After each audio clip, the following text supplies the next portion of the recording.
the relevance of morality to the path of liberation. So this presentation is essentially a conceptualization arrived at by applying what we know about morality to this path to liberation. And my humble apologies are also extended in advance to the learned bhikkhus in this audience as well as the Buddhist scholars, should I make any mistakes in the pronunciation of some of the Pali words that will be used during this course of this presentation. Now I shall first see what we've got to liberate from and what is this path, give a glimpse into its very essence, after which we'll see what morality is all about, whether it has any relevance to this path, if so, what is the role? And I shall end this presentation by looking at ways as to how we can integrate morality into our daily living, mainly with liberation as our primary goal. As most of us are lay people, we might wonder whether all this is possible being lay people. But we need to mention at this juncture, there should be no diversion of the spiritual life with our worldly life. We should know how to integrate the two and strike the correct balance between spirituality and the worldly life. We are all on a very long samsaric journey with birth, death, and rebirth. This cycle continues over and over again. Buddha had seen this, how people move from one form of existence to another. And this is a very long journey, so long that Buddha couldn't see even from where it all started. Now, apart from this length, this samsaric journey is attended with a lot of suffering. There's aging, the disease, losses, lamentation, death. All these are very easy to see, and we see this suffering all around us. The wars, political rift, all this is happening every day. So this journey is full of suffering. But what the Buddha saw is a suffering even in so-called happiness. We think we'll be very happy if we are born in a divine plane. But that is also transient. The transiency by itself makes it a suffering existence. So this is what the Buddha saw. And this is what we call the noble truth of suffering. And it is a recognition of this noble truth of suffering which prompted him to see a way as to how we can extricate ourselves from this samsaric journey.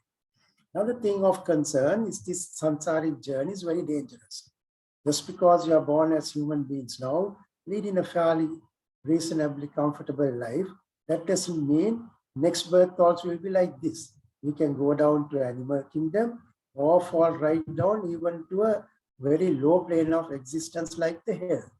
So given these indisputable facts, the long journey, the inconceivably long journey of the samsaric journey, attended with suffering and lot of danger, there are compelling reasons as to why we should liberate. The only good thing about this samsaric journey is that there is an end. Buddha saw the end, he reached that end. There are a lot of disciples who follow this Dhamma who also reach that end. That is the only good thing. And what is that end? That is the goal we should all aspire to reach. That is the goal of Nibbana. So that should be our priority. It is achievable in this very life. That should be the true purpose of a life, to reach this goal of Nibbana, which all of us are potentially capable of reaching. The Buddha didn't just talk about a goal, he showed a clear path of how to reach that goal. And this path to liberation, he told there's only one path, the one and only pathway to liberation, is succinctly presented in this stanza from the Mahasatipatthana Sutta. Ekayanoyam bhikkave maggo sattanam visuddhya soka pariddavanam samatittamaya dukkha domanassam attangamaya nyayassa adhikamaya nibbana satchikiriyaya yadidan chattaro satipatthana. So the one and only pathway, ekayanoyam bhikkave maggo, that leads to the purification of beings, sattanam visuddhya, and the eventual attainment of Nibbana. Nibbana Satchikiriyaya is nothing else but the four foundations of mindfulness. Yadidan Chattaro Satipatthana. So Dhamma friends, the only path. that leads to the liberation from this long and dangerous samsaric journey is the 4 foundations of mindfulness. Now, what is morality?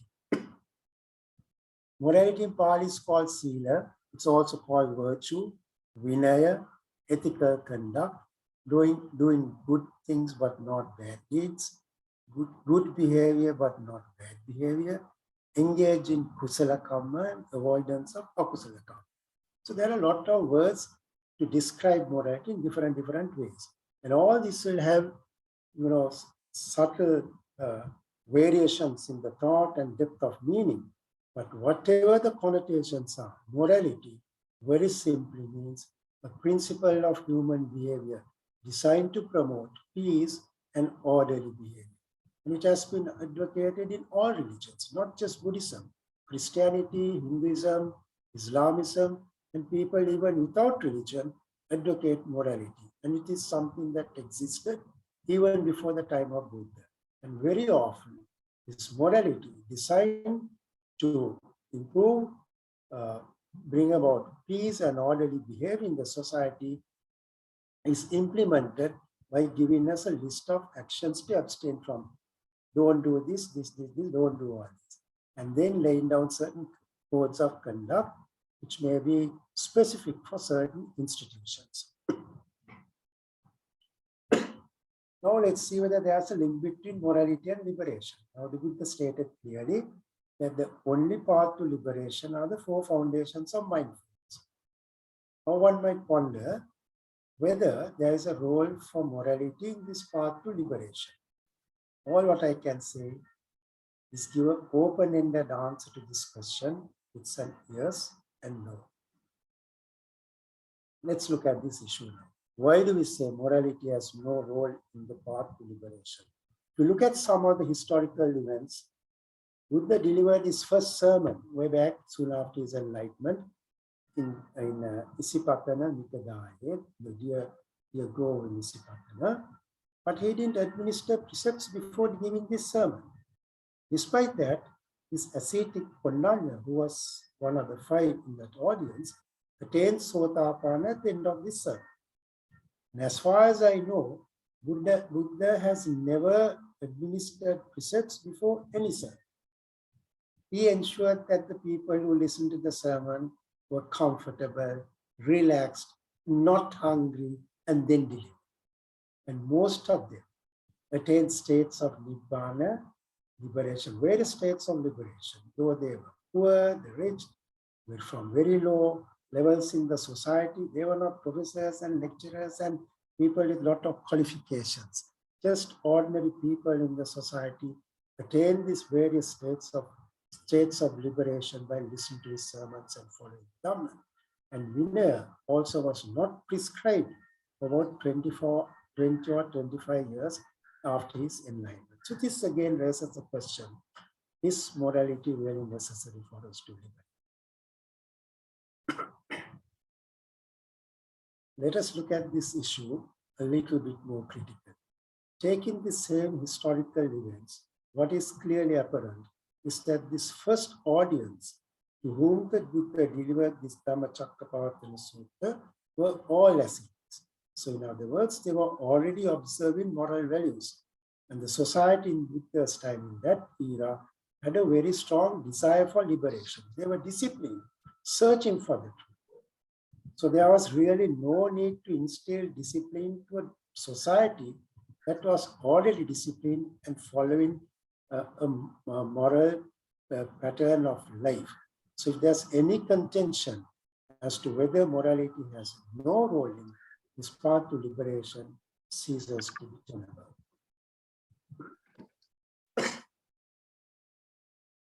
Now, morality became necessary in Buddha's time because of the expansion of the Sasana. When the Sasana began to expand, more and more people joined the Sasana, and then the trouble started. Various problems, conflicts within the Sasana, and Buddha had to lay down precepts whenever a problem arose, mainly to control and discipline the Sasana. And Buddha has stated his teaching is both doctrine and discipline. In other words, it's Dhamma Vinaya. So his teaching is not just doctrine, it is Dhamma Vinaya, where there's a discipline as well.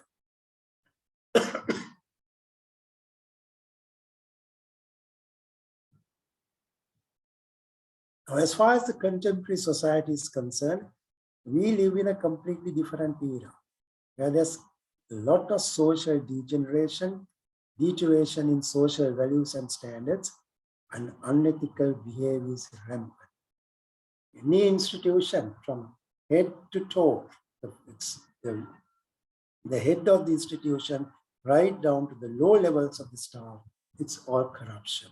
Corruption, corruption, and corruption. Dishonesty, bribe taking. This is what is rampant in this current society. It's very difficult to find some people who are honest and morally sound. So unethical behavior is a norm in today's society. Anyone following an honest way of life is like an exception to the normal. So there's kind regard for spiritual upliftment. Clearly then, morality in this current society is absolutely necessary, not only to make this world a better place for us to live in, but also for liberation. So one has to be grounded on morality to develop concentration and wisdom. Liberation results from concentration and then the subsequent wisdom. But there's no way that concentration can develop within an immoral person. So morality is necessary to ground us for this development of and for concentration and wisdom. That's why they say it is Sila, Samadhi, Prajna. So Sila must come first, morality first. After that, only Prajna, concentration, and wisdom. So taking these factors into consideration, we can see how morality can impact liberation in two ways. One is an indirect bearing, that is at a social dimension, where morality primes us for spiritual development. But, my friends, such morality at a mundane level will not liberate us. What is needed is for us to transcend this practice from morality from a mundane level to a mental level. So then only it will have a direct impact on liberation.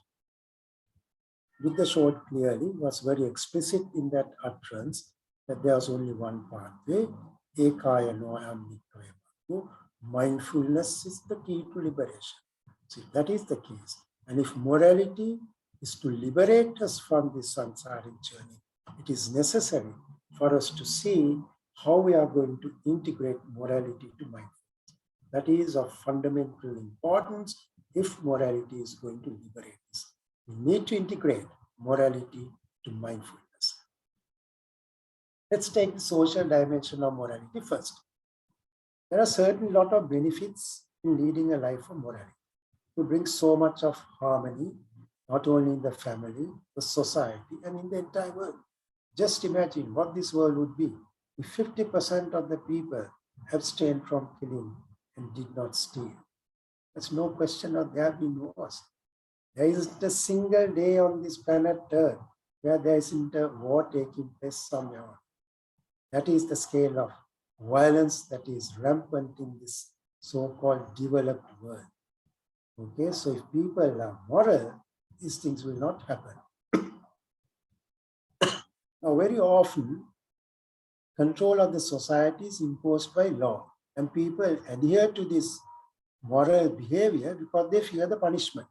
They may be sent to jail, or this may even be a death sentence, and sometimes they are ashamed to lead a life of immorality because of the status they hold in the society. They may be the head of an institution, taking into the family into consideration all those issues. It will be very shameful to do something immoral. So they follow a moral way of life because of shame and the fear of the law. These laws also vary from country to country and even in the same country in different eras. In Middle East, for instance, there's the Sharia law. The hands will be chopped off if someone is found guilty of a robbery. And a person who is guilty of adultery will be stoned to death. Imagine being stoned to death for adultery. So when they know that this is the sort of punishment that will be meted out, they will abstain from doing this immoral behavior. So they are doing it because of the fear of the law. Even in ancient Sri Lanka, at the time of our kings, there were very, very harsh punishments brought about to control the society.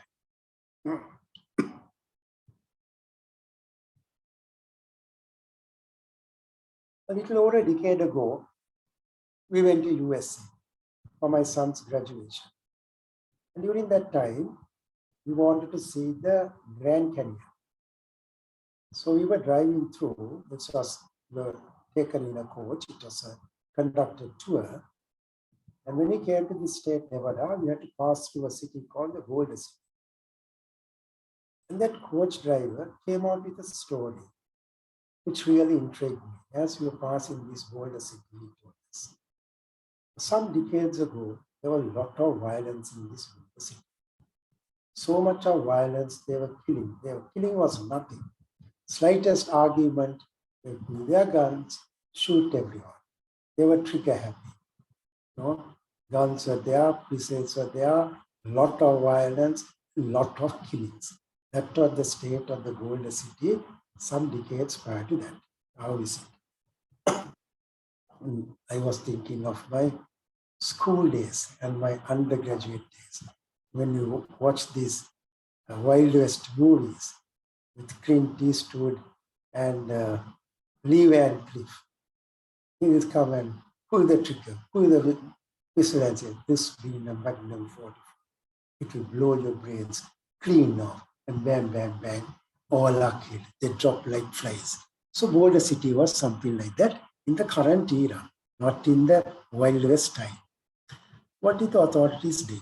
They wanted to find out why was there so much of violence in that city. They traced it to alcohol. These people are drinking from morning till night. In the alcoholic stupor, the killing was nothing. They get into a slight argument, and that was enough to trigger off a killing.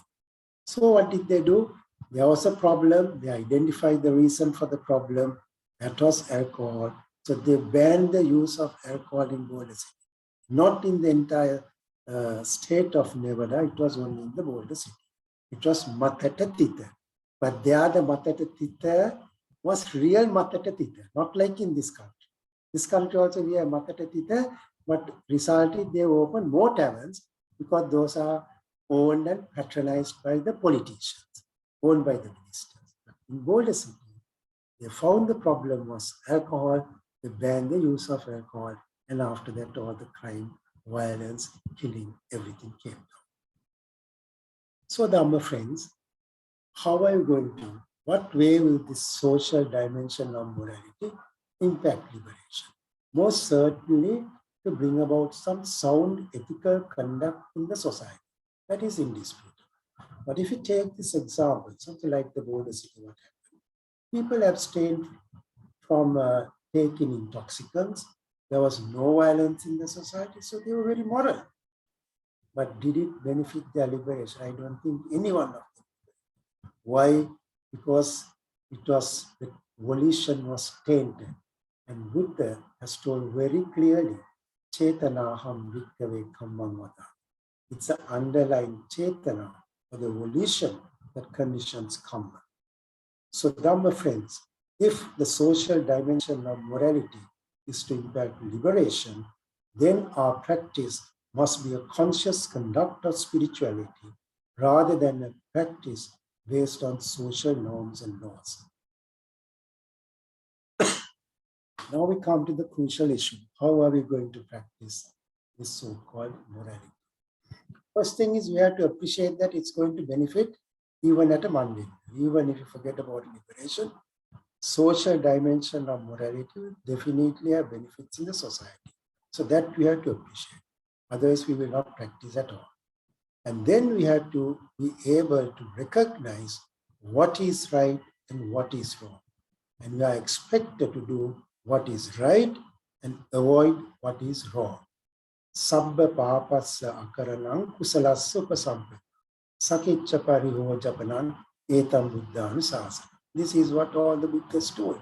In the past, the present, and even if there are 100,000 of Buddhas to be born in the future, they will all say the same message. avoid unwholesome actions, engage in wholesome actions. So that is what we need to do in our practice of morality. But the million-dollar question is, how will you know that our action is right or wrong? Sometimes it is very easy. Sometimes the difference can be so subtle that we may not be able to make this differentiation. So this is why we need wisdom. If you have wisdom, then we'll be able to tell very clearly whether certain action is right or wrong. People with a high level of wisdom, this is very easy. Within fraction of a second, they'll know whether they are going to do a right action or a wrong action. But all don't have that wisdom. It's not all that easy. And they will do something wrong and justify it as right. Let me give you a few examples. Say a very poor man living on the border of a large coconut estate. The coconut falls near the fence. This man creeps through the fence, grabs that coconut. So he's stealing. It's an unwholesome action. He has stolen the coconut which didn't belong to him. But he'll justify this. If he's questioned, he'll say, what is that? These are just one coconut. There are thousands of coconuts in that estate, and that belongs to a very rich businessman. I took this coconut to make a coconut sample and feed my starving children. So he has done an unwholesome action. He stole, yet justifies what he did as right. This is the issue. And also now, I think about a decade ago, somewhere in 2010, I was in Malaysia, Melaka Manipal Medical College, teaching medical students. I lived in an apartment. It was an apartment complex. I was living on the second floor, and on the ground floor was another friend of mine, a colleague who was working in the same unit. One Sunday morning, I heard the clucking of a fowl. I looked out of the window, and on the backyard, I saw a man chasing behind a fowl. He was catching the fowl, telling some prayers, doing something to the neck. And my friend, who was working with me in the same department, was directing operation, standing from a few feet away. I looked aside. A little later, all the noises stopped. I knew what had happened. I looked out again to see my friend marching away with a beaming smile on his face, and the man behind him carrying away this dead fowl. That happened. Next Sunday, the same thing happened. And I recognized this man. He was a Muslim chap who was coming to my apartment to iron my clothes. And the next week, I think on the Monday or Tuesday, he came to iron my clothes. So I encountered him in my apartment and asked him, why did you kill that fowl? And he told, well, this doctor so-and-so wants fresh meat. I was not surprised with that answer. His friend, I do all my shopping with him. We go together to the supermarket. And he never buys these apples and grapes and all, he won't buy it. How, sir, this is not fresh. This comes from USA, it's not fresh. Because this guy is living in Kashmir. Okay, he is used to eating apples plucked straight from the tree in his garden. So he's asking for fresh meat, so okay, understandable.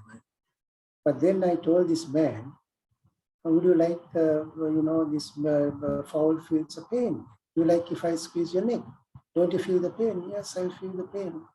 But sir, in our religion, it is okay to kill for food. He was also Muslim. The doctor was also Muslim. He told it's okay to kill for food. So killing in general is wrong, but killing for food, for their survival is justified. So you do something wrong, justifies it as right. And I told him, if I squeeze your neck very hard and you will also die? No, I won't like it. Well, I told the fowl feels the same. Fowl feels a pain. Fowl pressures his life just as much as you treasure your life. Okay, no, please go and iron my shirts. And then he started ironing the shirts. I was watching him. His hands only just moving like this. His thoughts were far away. He was thinking of something else. I knew what he was thinking. I allowed him. I didn't disturb him. I allowed him to think, reflect on whatever he was thinking. I was a little worried he might burn my shirts as well, but I didn't care. He didn't burn my shirts. After that, he went. I paid him, and he went off. And my friends, that's the last I heard of these death rattles that never took place in that apartment complex after that. Then a few weeks ago, I think last month, I was chatting with a lady in our house.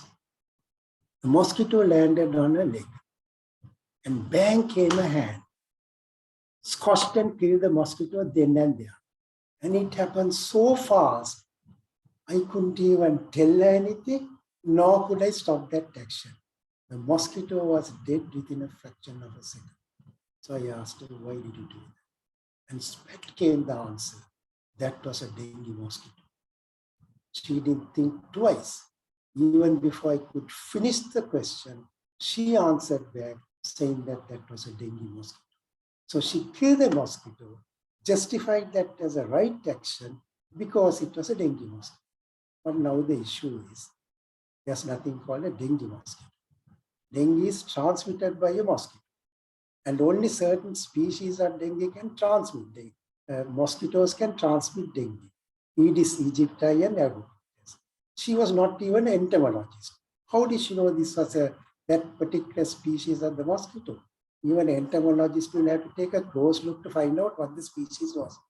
Now, even if that was the species responsible for the transmission of dengue, for her to have got dengue, that mosquito should have been infected with the dengue virus, in which case that mosquito should have taken a blood meal from an infected and infective patient.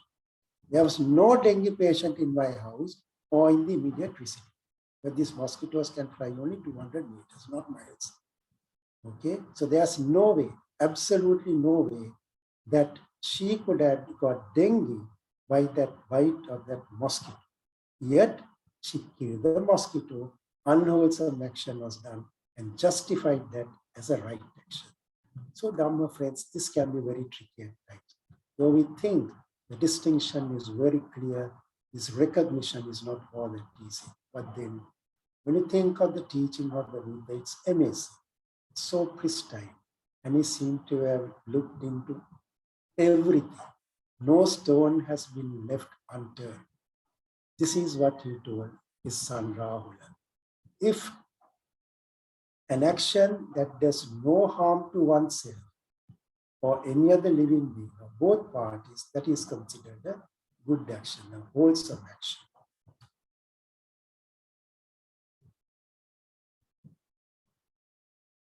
That is considered a wholesome action. And he told Rahula, whenever you, before doing anything, you think of it, whether your action is going to do some harm to you or anyone else or both parties. If that is the case, don't do it. That is a wrong action, unwholesome action. And if it is not going to do any harm to you or anyone else, go ahead and do it.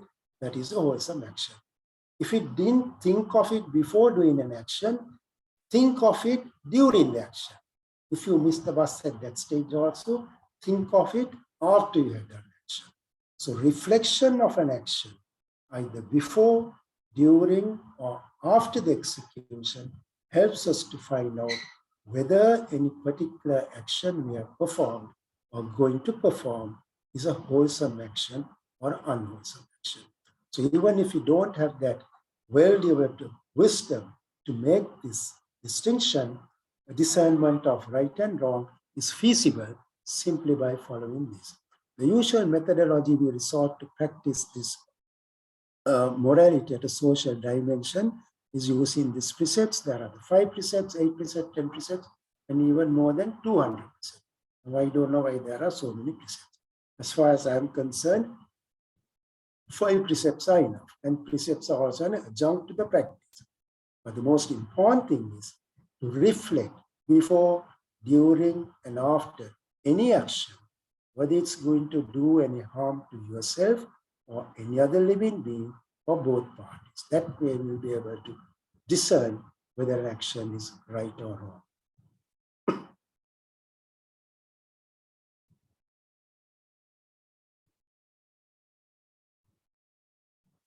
Here's another thing people do. They observe Sil in special days, Poe days, the full moon days, the Vesak day, Poson day, and all that. They come early morning to the temple, and this priest very kindly administer the Sila to them. Atasil Samadhan Vinvanamika Kyanna, they clear the 8 precepts. After that, Dasasil Samadhan Vinvanamika Kyanna, split one precept into 2, add one more, make it 10, and it is administered to some. Then they are waiting, listening to various sermons, thinking of their dana, dawa dana, what will they have for that? Maybe vegetarian, not very happy. Then they're thinking, what is going to be the dessert? The yogurt is there. Then they look around, and some bananas also being served. Good. Take the yogurt, take the banana. Then they survey the area somewhere, then see some lady in a tray, carrying in a tray the thalagudi. Take that also. Eat all that. Then doze away in the afternoon. Do some discussions. Now thinking, when are they going to finish the sila? And very busy towards 5:36. Finish the sila, rush home. And then shout at the husband, what did you make for dinner? Husband, he hasn't done anything. Shout at him. But tell everybody, you don't even go to temple. Only one day of the month that I go to the temple to observe. Still, no dinner for me or the children. Go, bring some egg hoppers, bring some kottu also for me. And that is the scene. Okay, but in the morning she would have observed Vikala Bhojana Veramani Sikkapadam Samadhiya. So this is what happens. Anyway, Dhamma friend, this is quite good. I'm not saying not to do these things. It is good. But it is far more important for us to look at all this in a pragmatic way. What is important, Dhamma friends, is to develop, for us to develop a simple lifestyle. If you are contented, easily supportable, we have a light livelihood, restrained in our senses, discriminating and courteous, we are already grounded in sin. Whether you wait for the sin is not something just for the Poya day, Vesak day, or the Poson day. It should be a quality of life, is simple lifestyle, and we should be grounded on Sila every day, 24 hours a day. This is not my teaching. This is what the Buddha said. Karaniya Metta Sutta addresses all these. Santussakocha, Subarocha, Appakichocha, Salalaukamutti, Santrintiyocha, Nipakocha. Every word has such deep meaning. This is all incorporated in what is called a simple lifestyle with contentment, easy supportability, light livelihood, restrained in senses, discriminating and courteous. That is Sila. And your simple lifestyle will ground you in Sila every day, not necessarily on a poor day. So in order to integrate precepts to our daily life, we have to understand the precepts.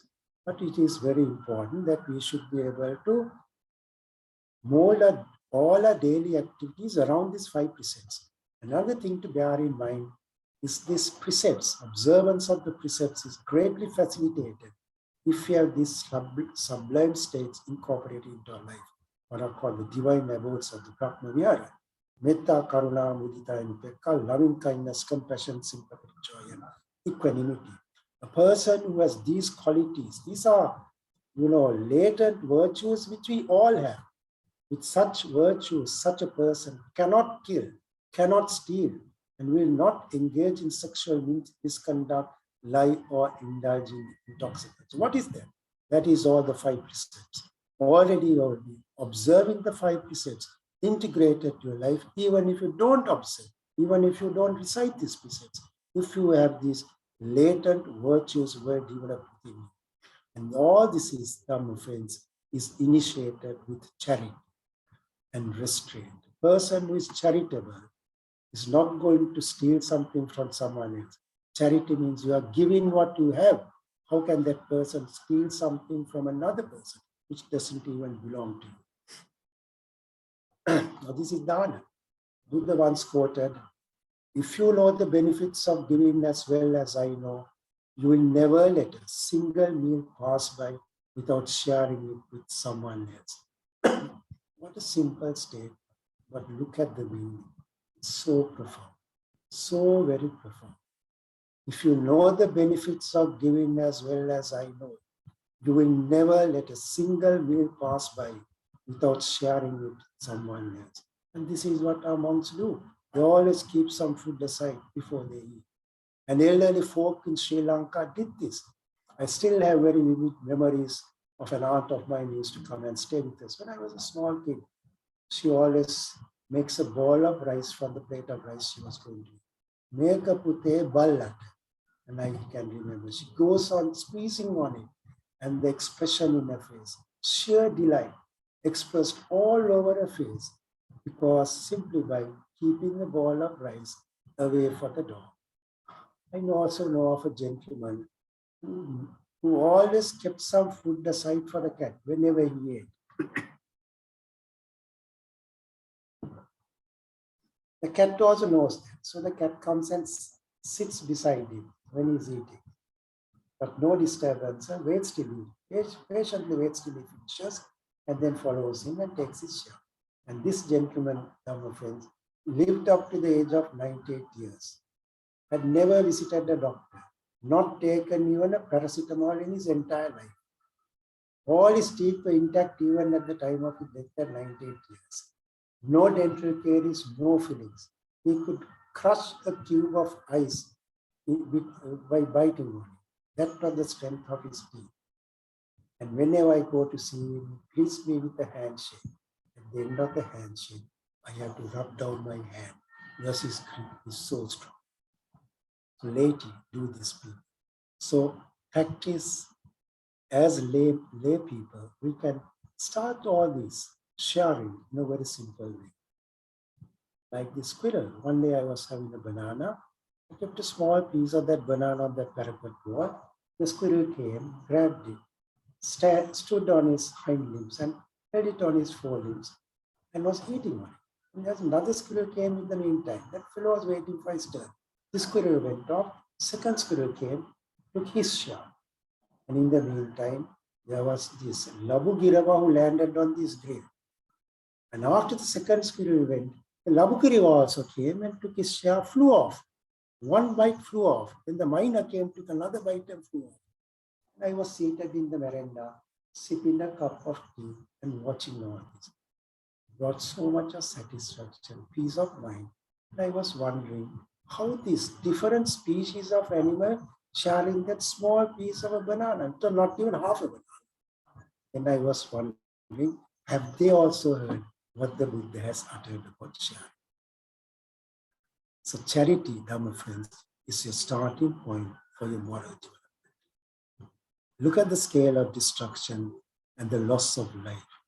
Can anybody who has this quality of mind, the metta, loving kindness, cause this sort of destruction?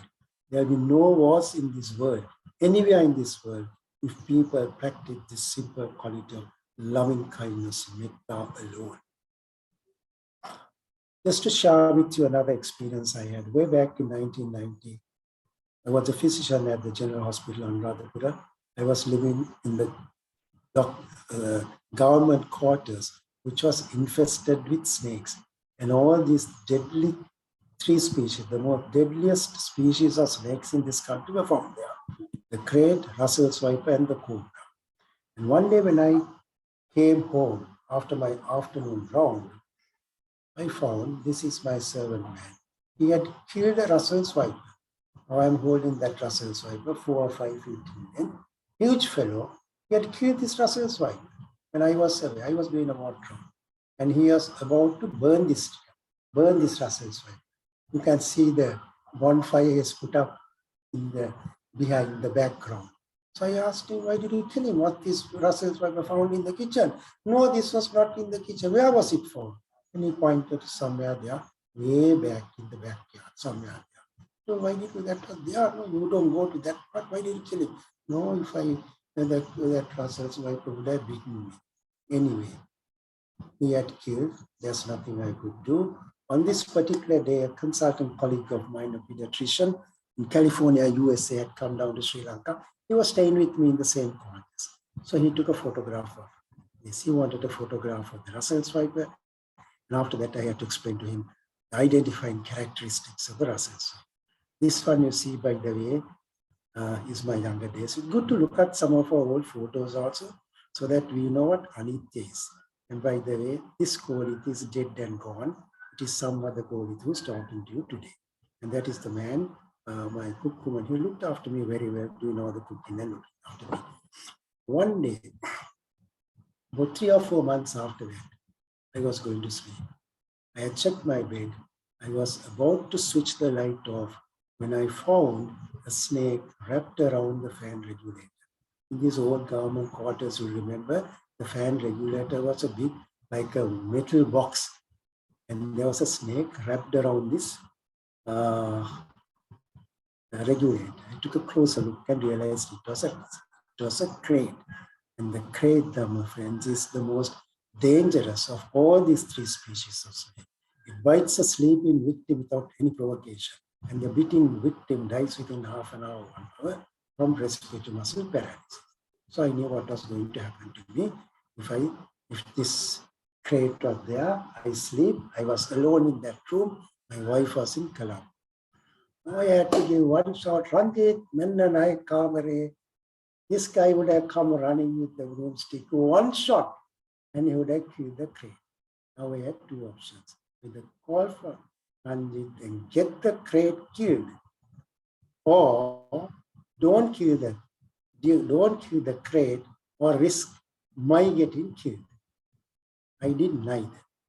I very carefully switched the light off and slipped out of the bedroom and slept in the adjoining bedroom and woke up in the morning alive and well. This place, there were a lot of mosquitoes also. And at that time, in 1990, we had epidemics of cerebral malaria, Japanese encephalitis, and dengue, fatal diseases. And every day we had these patients in our ward. And knowing the consequence, all these are transmitted by mosquitoes, knowing the danger, fatal consequences that can happen if I were to contract any one of those diseases, yet I resorted not to kill a single mosquito right throughout that stay and after that also. So far, I have been lucky and escaped this. All what I'm telling, I'm just sharing this experience, just to tell you that if you cultivate the sublime qualities, you can always automatically, even if you don't recite the precepts, you will be observing the precepts automatically.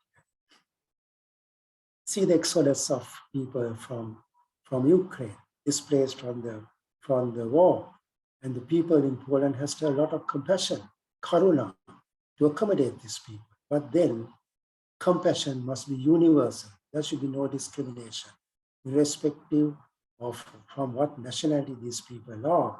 All are refugees. They all face the consequences of bombing. So they must be treated equally. That is compassion, karuna. Another point of this Brahma Vihara is this altruistic joy or mudita. Very often jealousies arise. And this happens when somebody in the same family does well. My sister's daughter graduates, I'd start comparing her achievements with my daughter's achievement and then develop jealousies if I don't have the quality of altruistic joy or mudita. If a colleague in my department of medicine gets a promotion, I get worried. I become jealous. But if some doctor in London gets a promotion, I'm not worried. So all these jealousies tend to arise from when people close to you do well. And look at this family, full of family life. Now people will become jealous because this family is, living very happily. So somebody will go and tell this lady, hey, honey, you know what your husband is up to? What time does he come home? He comes very late. And you know why? He's not a work in office. What work? He's having an affair with the secretary. Poison the mind. That is enough. Bring that suspicion between this husband and wife, and that's the end of this marriage. All these smiles will just disappear. So people very easily engage in akusala karma, concoct lies, break families, still do anything if they don't have this quality of altruistic joy or mudita. Equanimity is the same. Whatever the perturbations in the external world, a person with this quality of equanimity can remain calm and unruffled. and the precepts are not broken. On the other hand, if the person hasn't got equanimity, they take drugs and intoxicants to drown their sorrows and counter the losses by stealing line, and the precepts are automatically broken. So this is another quality that will prevent you from doing immoral activities. So the integration of these 5 precepts to daily life, my friends, is something which you don't have to memorize this.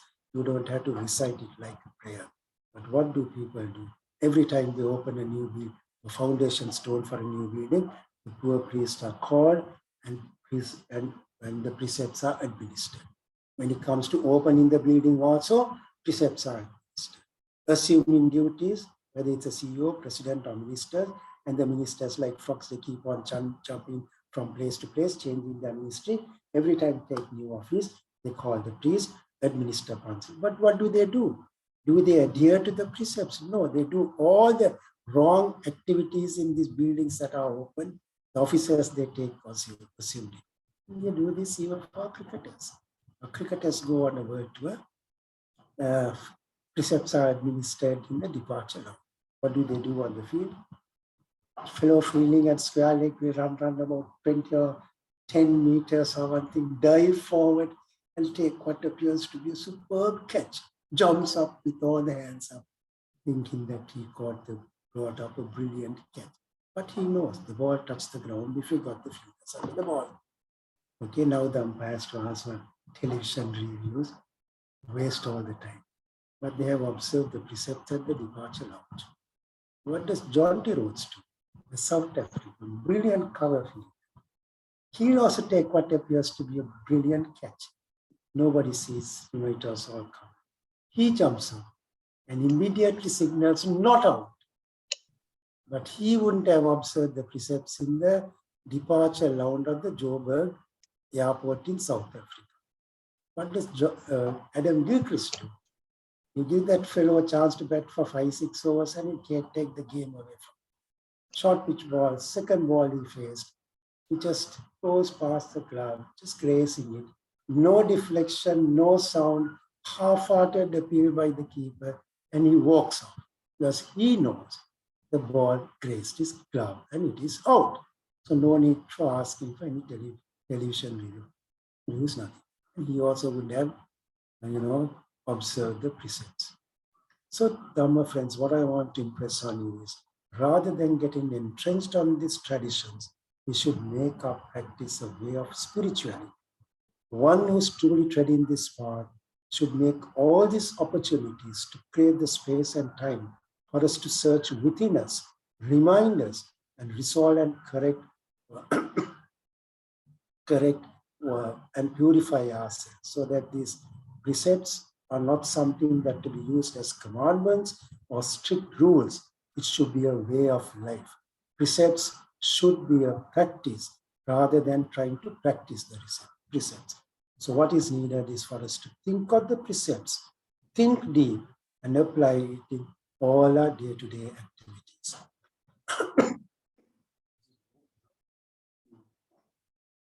Another thing that is very important to keep in mind is how we are going to integrate this to daily life is to soften our heart and mind. That is to develop the sublime qualities, the Brahma Vihara. Make every opportunity of our wakeful state to practice the Brahma Vihara. And this brings to my mind a very useful stanza. I listened to the late Venerable Priyadatsi Mahathir. Every time he finishes a sermon, he comes out with this stanza. This is to what we listened as children over the radio. There was no TV then. Dukkha pattata niddukkha, bhaya pattata nibbhaya, soka pattata nisoka, huntu sabbheti palino. May those who are having suffering be free of suffering. Those who are having fear be free of fear. Those who are having this sorrow and lamentation, free of this grief, and may all beings be well and happy. This stanza, I think, my friends, is very, very pertinent to this current setting. There's so much of suffering around us. People who are displaced, jobless, homeless, no food, no milk food. escalating cost of living. They can't even afford to buy food. They are jobless because there's no this, no that, no fuel, no gas, blah, blah. And then there are epidemics, thefts on the increase. So we live in fear. Rather than being in fear and rather than suffering, you convey some metta to all these people. Look at the news, then you see all the suffering. Next day, you make use of that as object for your meditation by reciting, thinking deeply about this stanza. Contemplate it at least thrice in the morning. Think of the events the previous day. That will soften your heart and mind. So culturing the mind in this way gives us that impetus to practice precepts with effortless ease. It will happen naturally. So if I were to give you just a nutshell, the social dimension of morality with regard to its practice and implications, we need to close this verbal and with two doors, the verbal and bodily actions that will make us good, harmless, pious people. And if that is done with a good intent, it will serve to prevent rebirth in a woeful existence. And also we'll be able to reap the benefits of a good karmic result. But my friends, I see a problem here. It is preventing rebirth in a woeful existence. It is not preventing rebirth. Okay, so this cycle of birth, death, rebirth is still continuing, but that is not what we want. We want liberation. So this practice is not going to liberate us.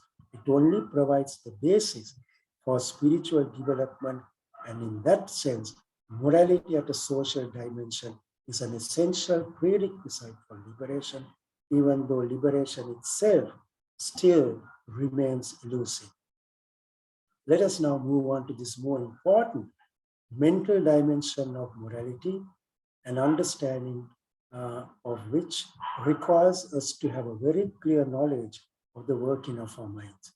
As long as we are alive and awake, we are being constantly bombarded with quite a diverse array of sense impulses, which we take in and then react. So by saying that we are living, we are doing just that. We are taking in the sense impulses and reacting to it.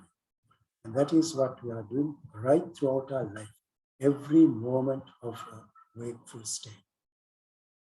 Now, this corporeal body has 5 physical sense bases. That is the eyes, ears, nose, body, and the tongue. Additionally, the Buddha has spoken also of a 6th sense base, that is the mind, the manendriya. Now, whenever a sense object comes in contact with the sense base, it will give rise to a consciousness as appropriate to the sense base. Say, for instance, an object comes in contact with the eye, that's a visual sense input, and an eye consciousness will arise. And that is called the Chakku Vijnana. Similarly, we find the Sota Vijnana, Gana Vijnana, Jiva Vijnana, and Kaya Vijnana. Now, after this consciousness is born, it will trigger off a thought process, which in turn will give rise to a series of thought processes which are propagated in rapid succession. One thought arises, dies off, another thought arises, that also dies off, another thought arises, and this thought flux will continue.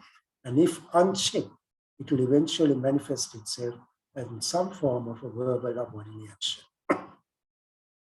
Now, if we want to break this cycle, liberate ourselves from this cycle of birth, death, and rebirth at a mental level, now, my friends, we must know we should be able to stop it right at the point of contact. As soon as this consciousness arises with the contact with the external sense object, we should be able to stop that thought flux right at the point of contact. Now, how are we going to do that? In order to do that, we have to have a clear understanding, a deep understanding of the nature of our sense perceptions. All our sense perceptions go through 2 stages. There's a seen stage and a recognition stage. The seen stage disappears as fast as it comes. We can't see it. It's so short, we can't see it. So what we see is the recognition stage. This is because the mind jumps in and gives a concept to that constellation of perception. And that is what we see as something real, but that is not real. That is the conventional truth. But the real truth, the ultimate truth is hidden. We ordinary people can't see it. Why can't we see it? And what is the true nature of this, the real nature of our sense perceptions, the true nature of our sense experience, Dhamma friends, is impermanence, suffering, and non-self. That is the anicca, dukkha, anatta nature of all our sense experience. Wherever it happens, whenever it happens, whatever the sense modality, universally applicable to all our sense experience is these three signata, anicca, dukkha, and anatta. We fail to cognize that because of our delusion. The deluded mind can't see the true nature of that experience. Consequently, we tend to develop a liking for a pleasant sensation and an aversion to an unsatisfactory sensation, which can develop into, depending on the extent to which we grasp it, to desire and lust on one line, or hatred and anger on another line. And that is what is causing us to cling on and go on this cycle. And what another thing to keep in mind is that all these reborn thought processes generates karmic energy for future karmic actions. So if we bring in mental discipline, we'll be able to block the propagation of this thought flux. And in the process, morality at a mental dimension will weaken this karmic energy to such an extent, depending on how powerful our mindfulness is. This energy will get weaker and weaker and weaker. And there will be a stage which will just fizzle out without being able to bring right to a future karmic action. This, Dhamma friends, is the very basic concepts regarding the working of the mind and how we are reborn and what we should know at a moral level in this mental dimension for us to liberate. So morality at that level has a direct role to play, that is the integration of mindfulness. Well, what we need to do is to watch our thoughts, guard it. And cultivating our morality at this mental level will enable us to cognize fully the dissolution of all our thought processes. And by bringing in the right effort, we should be able to prevent thought proliferation and prevent the generation of akusala karma at a mental level. Mind you, akusala karma is not generated at a mental level, and that will necessarily block the expression of unwholesome and verbal or bodily actions, because all those are preceded by a thought. So in other words, there's no immorality in the mind. That is like the mind of an Buddha, the Arahant quality. We know Buddha had a lot of qualities. One of those qualities is this Arahant quality, where we say Buddha hasn't committed any sins, even in secrecy. Buddhajana Nuhan Rasimwat Paunakalaseka. That doesn't mean Buddha didn't do anything wrong and no one was watching. That is not the issue. There was no impurity in his mind. He didn't do any akusala karma even at a mental level. That's the purity of the mind.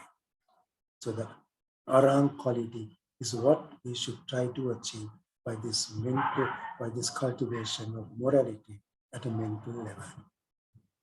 So Dhamma friends, if I were to wrap up and conclude this presentation, morality plays a very, very important cog in the path to liberation. However way you look at it, whether you look at it as a conventional eightfold path or the direct path, there are two aspects of morality we need to contend with: the social dimension and the mental dimension.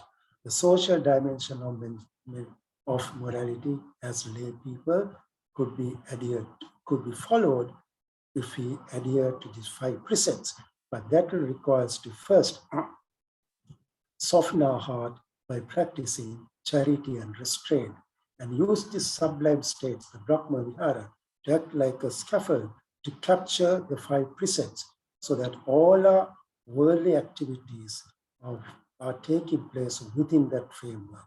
Such a practice will discipline our words and bodily actions and will provide the basis for spiritual development. And apart from bringing so much of peace within oneself as well as the society, it will prevent the development of defilements while facilitating the cultivation of wholesome deeds. But Dhamma friends, However well we do that, that will not liberate us. It is this mental discipline that will pave the way to liberation. So what we need to do then is to watch all our thoughts. Given the normal sequence of events, the natural sequence of events, any sense contact triggering of thought process, the thought flux unabated will eventually express itself as a verbal or bodily action.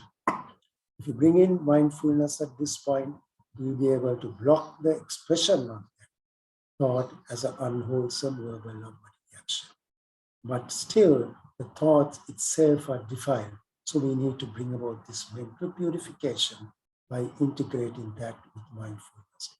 The Arahant quality of the Buddha should inspire us and motivate us to bring this mental purification. But the purification process itself requires us to recognize the dissolution, suffering, and the non-self nature, that is the anicca, dukkha, anattma nature of all our sense experiences.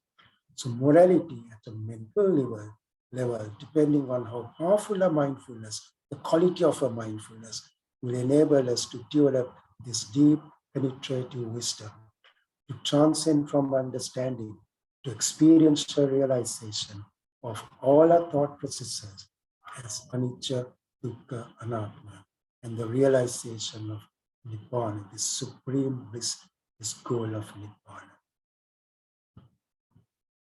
I have spoken a lot, Dhamma friends, but even if you forget everything I told, please try and remember the few points that are depicted in this last slide. It is a crystallization of all what we need to do as lay people in leading a life of morality in our quest for liberation. The starting point is charity. However small, it doesn't matter. Charity doesn't mean just throwing away big bucks. Even quality, honest service, the time you spend, quality time spent with another person is all charity. Exercise restraint. Imagine yourself driving down a slope with a lot of bends. You are having your foot on the brake pedal. You will be applying the brake pedal gently at times, firmly at times, very decisively to ensure that your car negotiates all these bends and doesn't go down the precipice. Such should be the restraint we should exercise in all our day-to-day actions. Use the divine abodes to soften your heart. These are latent virtues which we all have. Develop it, reinforce it, bring it to the surface, and use the five precepts as a guide. It's a watchdog. Imagine yourself having a CCTV camera connected to your heart so that you don't transgress beyond the precepts. Such behavior, moral behavior, pertaining to your verbal and bodily actions will ensure that you are well and truly grounded on a spiritual path. But don't stop there. Shift gears and develop mindfulness of the thoughts, using the Arahant quality of the Buddha to inspire.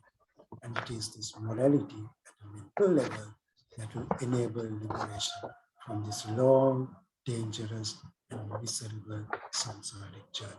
So, Dhamma friends, it is charity, restraint, divine abodes, five precepts, and mindfulness of thoughts that will enable liberation for each and every one of you, provided we get our priorities right and our practice is assiduous. Now, all the information for this presentation was extracted from some of the books I read and the many, many sermons I listened from my childhood, school days, medical college days, first at the YMB at the Heval and Vallavatta, and later at Vallavatta, Buralla, and Maitriya Hall at the Servants of the Buddha. Little bits of information managed to extract from somewhere, some recesses in my brain to make this entire presentation. So bhikkhus, bhikkhunis, and Dhamma friends, I thank all of you for your presence here today, for joining this forum, and your very, very patient attention. May all beings be well and happy. Sabbe bhavantu sukhita. Okay, I shall exit the screen now, Manori. You can watch the gallery view and entertain whatever comments and questions. It's all over to you now, Manori. Thank you very much. Thank you, Kolitha. That was a brilliant presentation. And then the content was very thought provoking and built up step by step, critically, in a fairly unique angles at times, so beautifully done, and basing everything on life experience and seeing the Dhamma in each of those, the futility of just verbalizing precepts, the social dimensions, and finally coming to mindfulness, and of course, with the heart minds being softened with the Brahma Viharas. So it was